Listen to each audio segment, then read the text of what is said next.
મારી ક્લિનિકલ પ્રેક્ટિસમાં મેં એવા લોકો જોયા કે જેમની અંદર અમુક પ્રકારની જો લાક્ષણિકતા હોય તો તેમને મેન્ટલ ને ઇમોશનલ પ્રોબ્લેમ થઈ શકે છે। એવી 5 કઈ લાક્ષણિકતા છે જે કદાચ પ્રેઝન્ટમાં તમારામાં હોય તો તમને મેન્ટલ પ્રોબ્લેમ્સ થઈ શકે છે અથવા ભવિષ્યમાં પણ કોઈ ઇમોશનલ કે મેન્ટલ પ્રોબ્લેમ્સનો તમે સામનો કરી શકો છો। સૌથી પહેલી વાત, તેઓ હંમેશા પોતાની જાતને પાછળ રાખીને બીજાને પ્રાયોરિટી પહેલા આપે છે।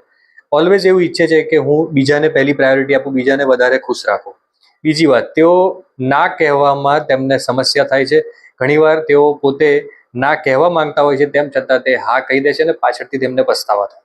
ત્રીજી વાત, તેઓ ક્લિયર બાઉન્ડ્રીઝ સેટ નથી કરતા, એટલે કઈ વ્યક્તિ તમારા લાઈફની અંદર કેટલું ઇન્ટરફિયર કરી શકે, કઈ વ્યક્તિ તમને કેટલું શું કહી શકે, આ તેઓ ડિફાઇન નથી કરતા અને તેમને કોઈ પણ વ્યક્તિ ગમે તે આવીને કહી શકે છે, ગમે તે એમને કામ બતાવી શકે છે અને તેઓ કરતા પણ હોય છે। ચોથી વ્યક્તિ, તેઓ હંમેશા, આ બહુ જ સમજવા જેવી બાબત છે કે હંમેશા તેઓ કોન્ફ્લિક્ટને એવોઇડ કરે છે, એટલે કે તેઓ હંમેશા ઈચ્છે છે કે વાતાવરણ શાંત રહે, કોઈ ઘર્ષણ ના થાય, કોઈ બોલચાલ ના થાય, કોઈ આર્ગ્યુમેન્ટ્સ ના થાય।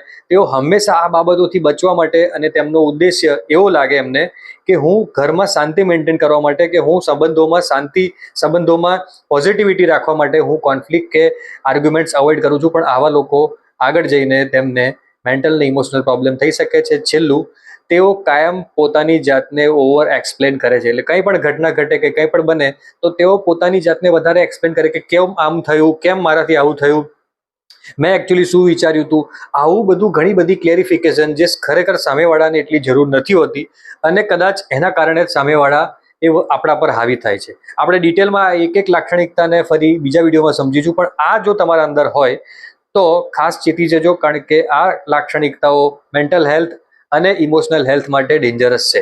ઇન્ફોર્મેશન જો ગમે તો આપના ફ્રેન્ડ સાથે જરૂરથી શેર કરો અને ફોલો કરવાનું ચૂકતા નહીં। Thank you.